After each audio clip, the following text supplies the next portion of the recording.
শালীনতা নিয়ে রাজনীতি করা এখন আমরা সকলেই প্রায় ভুলতে বসেছি। আজকে খুবই দুঃখজনক ঘটনা ঘটেছে। মমতা বন্দ্যোপাধ্যায় হালি শহরে একটা কর্মীর বাড়িতে যখন দেখা করতে গেছে, তখন তার গাড়ি লক্ষ্য করে কাদা আর ইট ছোড়া হয়েছে। এগুলো কি হচ্ছে? মমতা বন্দ্যোপাধ্যায়ের সঙ্গে দোলা সেন, কল্যাণ বন্দ্যোপাধ্যায় তারা ছিলেন। মমতা বন্দ্যোপাধ্যায়ের গাড়িতে কাদা লেপে দেওয়া হয়। বিক্ষোভ দেখান বিক্ষোভকারীরা। প্রাক্তন মুখ্যমন্ত্রী মমতা বন্দ্যোপাধ্যায় আজকে হালি শহরে যখন যান, ঠিক সেই মুহূর্তেই এভাবেই বিক্ষোভ দেখান বিক্ষোভকারীরা। আমাদের পশ্চিমবঙ্গে এগুলো কি হচ্ছে? রাজনীতিতে হার জিত আছে, তা বলে কখনোই এটা কাম্য না। আমাদের রাজ্য সভাপতি শ্রমিক ভট্টাচার্য একই কথাই বলেছে। কোনো রাজনৈতিক কর্মী কিংবা নেতাকে দেখে স্লোগান দিতে পারেন, এটা চলে, কিন্তু রাজ্যের প্রাক্তন মুখ্যমন্ত্রী একজন মহিলার গাড়ির ওপরে পাথর ছোড়া যে অভিযোগ তারা করছেন, কাদা ছোড়া বা জুতো ছোড়া, এগুলোকে বিজেপি সমর্থন করে না।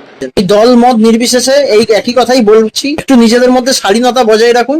চোর স্লোগান দিন অথবা কালো পতাকা দেখান, এগুলো মানা যায়। আমরা নিজেরাও বিজেপির পক্ষে, কিন্তু কখনোই এই জিনিসটা কাম্য নয়।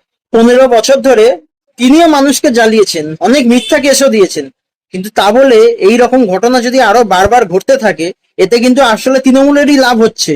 এগুলো আপনারা বুঝুন। আজকে যদি বড় কিছু ঘটে যেত, তাহলে যারা পাথর মেরেছে তারাও বাঁচতো না, তাদেরকেও পুলিশ অ্যারেস্ট করতো। আপনাদের কি মতামত আপনারা জানান।